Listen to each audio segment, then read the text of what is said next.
Gary? Great, thank you very much. Hello Enzo, nice to see you. So we've just had the news through that Joao Felix has joined the club on a long-term deal. Your reaction, why him?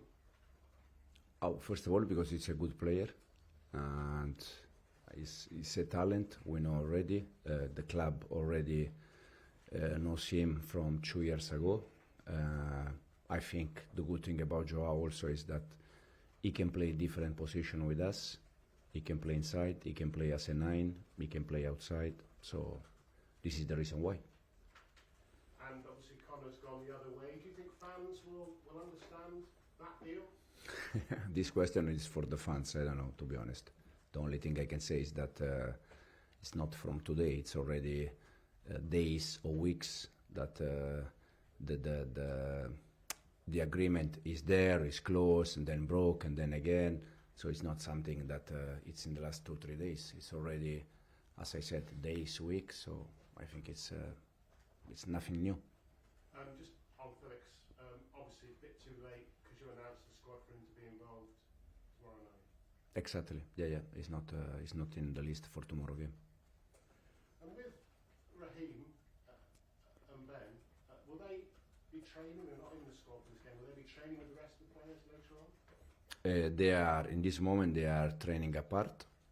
As I said already the other day, the situation with both of them is quite clear, and there is not any update on the situation. So we can read into that their days at Chelsea are over. Say again, sorry? Their days at Chelsea are over, both players. No, because they are Chelsea player. Until they are Chelsea player, they're gonna be Chelsea player. But I said the other day, we have a big squad, and for me it's impossible to give all of them minutes. So some of them, if they are looking for minutes, probably it's better to leave. And in case they don't leave, they have a contract here and they are Chelsea player. Ian? Final one from me. Go on, Gary. I've read the words describing the way you've dealt with Raheem and Ben and potentially other players as well as brutal. Do you see yourself as brutal? Brutal? I don't think so. I just try to be honest. I said, and I can repeat again in case it's not clear. I spoke with Raheem before City game. I said that he's going to struggle to get minutes with us, and this is the reason why he was out of the squad. And with Chile, I said that it's a lovely guy, but he's going to struggle because his position with us is going to struggle. So if you define this brutal, it's up to you to decide. For me, it's not brutal. It's just honest. Ian? Hi Enzo. How are you going to keep all the players that you've got happy when they're not playing? Is that going to be your biggest job? I think it's the job of all of the manager to try to keep all the players happy, but this is something almost impossible because they train every day to get minutes, and at the end, only 11 they are going to play. Some of them they're gonna play some minutes from the bench, but it's almost impossible to keep all of them happy. The only thing I can say is the same thing I said your colleague, that I try always to be honest with all of them. In this moment, probably the noise it's more outside because I'm working with 21, 22 players in the last since we are back from USA. I'm not working with 42 or 43 players, but I already said many times, but I can see that you like to say that we have 42, 43 players, but more than 15 players, they are training apart. They are not with the team. In terms of some of the signings you made this summer, I mean, like Joao Felix now, Pedro Neto, I mean, where are they all going to play? Because some of them do play in the same position. Yeah, Pedro can play right winger, he can play left winger. Joao can play as an attacking midfielder, can play as a 9, can play as a winger. So, and we have many games. And is it helpful as a coach when all these players are given long contracts? Because it means if, for example, you're left with someone like Raheem Sterling who is surplus to your requirements here, he's still got 3 years left here and can say, right, well, I'm the Chelsea player for the next 3 years. You don't want him training on his own for the next 3 years. But this is not my problem. I'm here to take decision and to think who they are the best for us. I'm not thinking about how many years contract. It's not my job. If they have 6-year contract, but I don't like them, they can have 20 years contract. I don't care. I'm just here to make the right decision for the team. No more than that. Then about the contract situation, it's not my job. And one last one from me. How long will it take you to settle everything down, to get the first 11 that you want, the squad that you want, and for the noise, as you described it earlier, to maybe go away and us not come here thinking... No, it's already the first 11 we want. It's already the squad we want. But the first 11 we had against City is not going to be always the same 11 all season. But the squad is the squad that I want in this moment. As I said again, I repeat again, I'm not working with 42 players. That is something that from outside, I'm working in this moment with 21 players. Today's session is with 20 players. Yesterday's session was with 21. So it's but the other 15 or 20, they're training apart. And in USA, we had 26 or 27 players. So it's not if they are Chelsea player, 42, 43, yes, for sure. But they are not working with me every day. I don't see them. So it's not a mess like looks from outside. Absolutely not. Nizar? Hi Enzo. If on September the 1st you still have Chilwell and Sterling, will you bring them back into the squad, and is that the same situation for others as well? We see. Now it's a bit early. We have still 10 days, 9 days, 10 days for the window transfer, and we see. But as I said many times, many things can happen in the last week, in the last 3 days, in the last 10 days. So we see. And you left some players out of your UEFA squad already, just because there's a limit with UEFA, right? Is that going to be an issue potentially when you get to the group stage? Do you hope to have a smaller squad, so it's not a problem, managing the squad for UEFA? No, I don't think it's a problem. The important thing is that each of them, they know their role. When the squad will be finished and we have 25 players, they're gonna know that they are not going to be a starter player all the 25, because it's something impossible, and we define that quite clear. Do you wait to define that later on? Are you waiting to define it in September once your squad's finished? Is that you waiting? Yeah. In this moment, for instance, Fofana is out, but it's because he played the other day, and because it's 1 year injury, he cannot play Thursday. So some decision is also because we take care of the players. Rob? Hi Enzo. When you looked at tapes of Chelsea from last season and seeing how influential and how important Conor Gallagher was to the team last year, is it disappointing to you or frustrating not to have had the chance to have him as part of your first team this season? No, I said already, I think in USA, that in this moment, it's not only for Chelsea. Many clubs in this moment, they are selling players from academy. That is very sad, because at the end it's very sad, because we all love, I mentioned the other day in America, in Italy we have Totti, that he played with the Roma 20 years, was his team. We all love that. But now in this moment the rules are a bit different, and sometimes you need to sell your academy player to have 100% profit. And it's the situation, but also the rules, they are there. So we need to try to at least to try to respect the rules. I mean, Conor brought something quite unique to Chelsea's team last season. How satisfied are you that you've got players in your squad now that can bring what he brought and do what he did? But I think in the way we want to play, for sure, unfortunately Romeo last year was not fit. This year started very well, and he can give us also off the ball a big help. Then we have Enzo, that I think in terms of personality and character is quite strong. So I think we are okay in the way we are. Andy? Hi Enzo. May I ask, I'm just a little bit confused about the Raheem situation, because it seemed he played quite a lot during the summer, and now all of a sudden he's not part of your plans. Can I ask how you came to that decision? It seems quite late, 2 days before the Man City game. No, it's not late. No. Who played the first game against Wrexham as a winger? You remember? No, I wasn't there, but I'm asking. George, Yeah. academy player. Okay. Who played the second game as a winger? Misha. Okay. Who played the other game? Raheem. So it was a chance to see all of them. Okay. So it's not just 2 days before the competition, official competition. So why does Raheem not fit into your plans? What is it about him? It's not because he's. I'm not saying that Raheem is no good player, but I prefer different kind of wingers, and this is the reason why. Okay.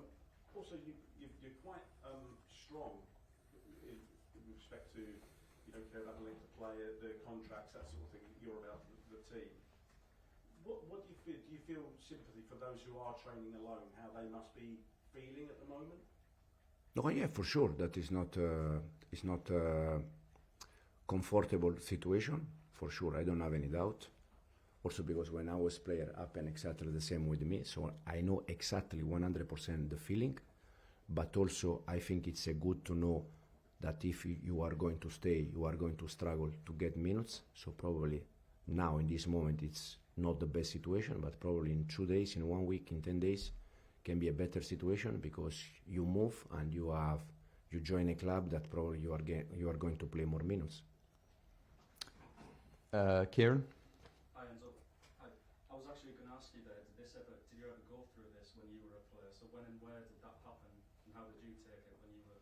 No, nothing. Just you try to not to adapt. You try to find a solution as soon as possible because you want to join a club and to have a session with more players and to get minutes. So. Can I check on Reece James? He's in the squad for tomorrow. Can he actually play? Reece? No, it's not. He's still injured. Okay, so he can't play. No. He's named in the squad. No, he's in the list, but he cannot play tomorrow. Ben? Hi Enzo, how you doing? Just in a scenario when Reece is back and Enzo Fernandez has been captaining the side, you've been calling the players just leaders. Are you in a position to officially confirm who is the captain and who is the vice captain? No, Reece is the captain in this moment. Then we have 3-4 more captains like Enzo.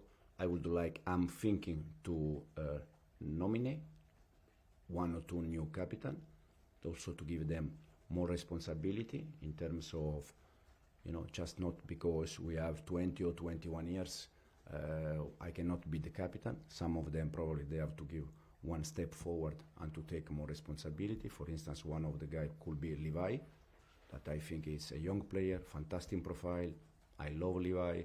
But I think in terms of personality, if he is able to give 1 step forward in these kind of things, he can become complete player in all the aspects. But it's not just Levi. I'm thinking about 2-3 more. So have you told the players officially, obviously Reece knows he's captain, but have any of the vice captains been informed that that is their official title yet?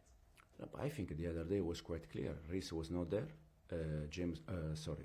Enzo was on the pitch, and Enzo was the captain. So Enzo is one of the vice captain. So Enzo, Levi, Reece, do you think it will be 3 or potentially... No, probably, yeah. The idea is 4 or 5 players, but I said at the beginning, I like, in terms of taking responsibility, I like all of them to be brave and to take responsibility. But at the end, it's only one that is the captain for each game. But I like all of them that they are brave enough to take responsibility and to be the captain. Simon? We've got to get round Ben. So, Simon? Enzo, I'm going to ask you about the game. Thank you very much.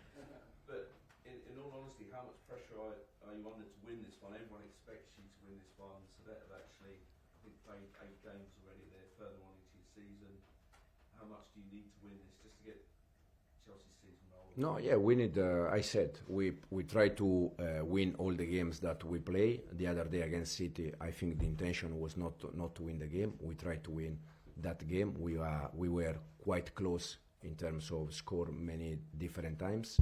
And tomorrow is a game that for sure we're gonna try to win, and hopefully we can win and start tomorrow winning a game in the official competition. Because all due respect to that, it will be a bit embarrassing if Chelsea don't go through to the group phase.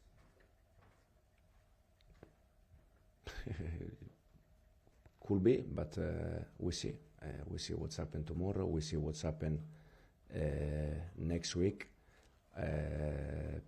I'm just, to be honest, I'm just focused about tomorrow game, not about thinking in case we don't win or these kind of things. And just noticing on Sunday, I think the crowd were getting a little bit frustrated already with the style of play, even though it was just your first game. I think there was a clip of you almost turning around and sort of a bit frustrated. Are you hoping that the crowd sort of get behind the team? Because it is the start of your process. Yeah. You need the crowd behind. No, I said also at the end of the game, I really like the environment in the stadium, and sometimes we try to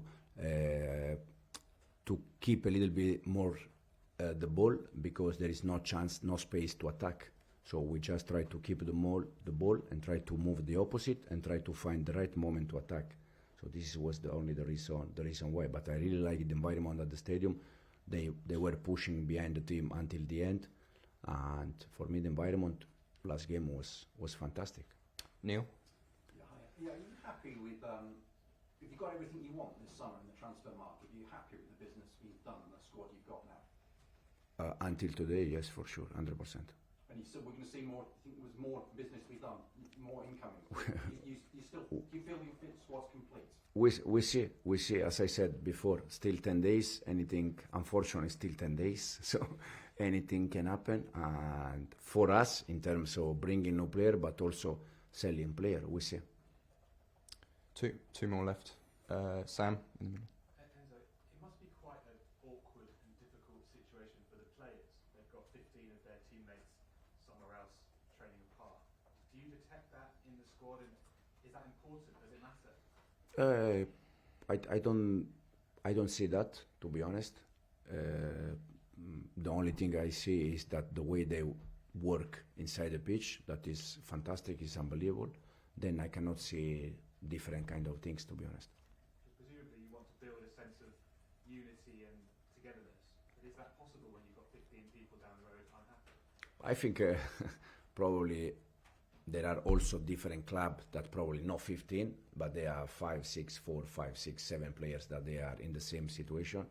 And I think at the end, when in 10 days the window transfer finish, I think it will be much better for all the clubs, not only for Chelsea.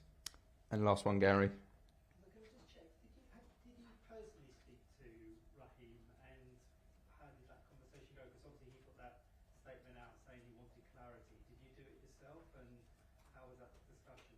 I spoke with Raheem 1v1 the day before City, and I explained him exactly the situation. On Monday, because he wanted the clarity after the game. I don't see Raheem after the game. He's training apart, as I said, but in case I will sit with Raheem, I will tell him exactly the same things that I already told him. I don't have anything new to tell him, because I was quite clear. Okay? Thanks, everyone. Thank you.